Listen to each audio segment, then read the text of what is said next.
जय मां विंध्यवासिनी। लोकाभिरामं रणरंगधीरं राजीव नेत्रं रघुवंशनाथं कारुण्य रूपम करुणाकरं तम श्री रामचंद्रम शरणं प्रपद्ये।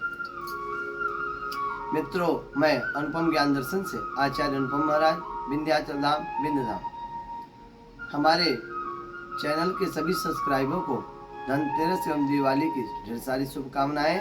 माँ महालक्ष्मी आपके घर में सदैव धन ऐश्वर्य की वृद्धि करे। हमारे एक प्रिय सब्सक्राइबर अध्यात्म जी कई दिनों से सरयू के महात्मा के लिए बार बार कह रहे हैं कि सरयू का महात्मा बताइए। तो सरयू के महात्मा के निमित्त कम शब्दों में और सहज भाषा में मैं आपको बताता हूँ कि सरयू का महात्मा क्या है। एक बार ब्रह्मा जी ने भगवान विष्णु की बड़ी कठिन तपस्या किया था। उस तपस्या के मध्य में भगवान विष्णु के आंखों से आंसू आ गया। उस आंसू को ब्रह्मा जी ने अपने कमंडल में लेकर के अपने मन से उत्पन्न सरोवर, मानसिक सरोवर जो उनका था, मान सरोवर, उसमें ले जाकर स्थापित कर दिया। चूंकि वो ब्रह्मा का जो सर था, मान सरोवर, वो सर से निकला, जिसके कारण उस नदी का नाम पड़ा है सरयू। सर से निकलने के कारण वो जो मन से संबंधित मान सरोवर है, उस सरोवर से निकला हुआ है, इसलिए सरयू नाम इनका पड़ा है। ये सरयू नदी वही भगवान विष्णु का आंसू है। ये आंसू कौन है? ये आंसू स्वतः परम ब्रह्म है, भगवान विष्णु चतुर्भुज है। क्यों? क्योंकि मनुष्य का जो शरीर है वो 5 तत्वों से बना है, लेकिन परमात्मा का शरीर परम ब्रह्म स्वतः है। उनका आंसू, उनकी रुएं, उनका जो कुछ भी शरीर का है वो स्वतः ब्रह्म है। आप जानते हैं कि जो कुशा की उत्पत्ति कैसे हुई है, पसीने से तिल की उत्पत्ति हुई है, तो सब ब्रह्म का ही स्वरूप है। ये सरयू अयोध्या में कैसे आई?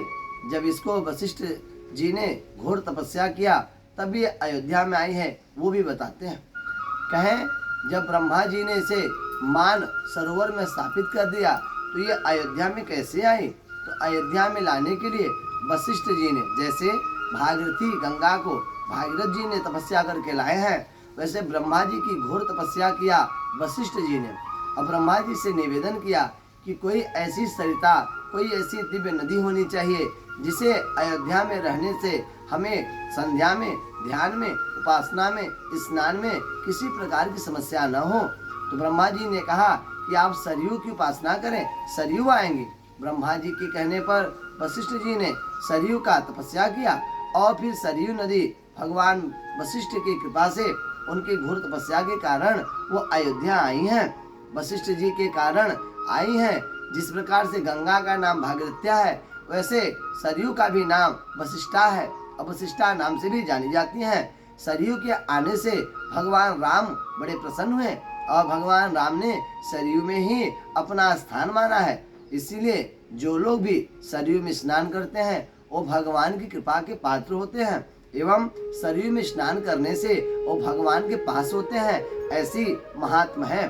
जब भी आप अयोध्या जाएं, सरयू में स्नान करें और सरयू में भगवान राम का कृपा प्राप्त करने के लिए अपने पितरों का तर्पण भी कर सकते हैं।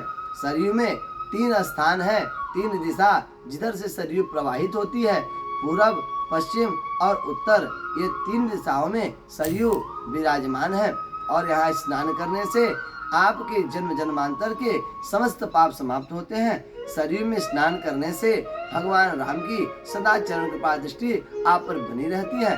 जय मां विंध्यवासिनी।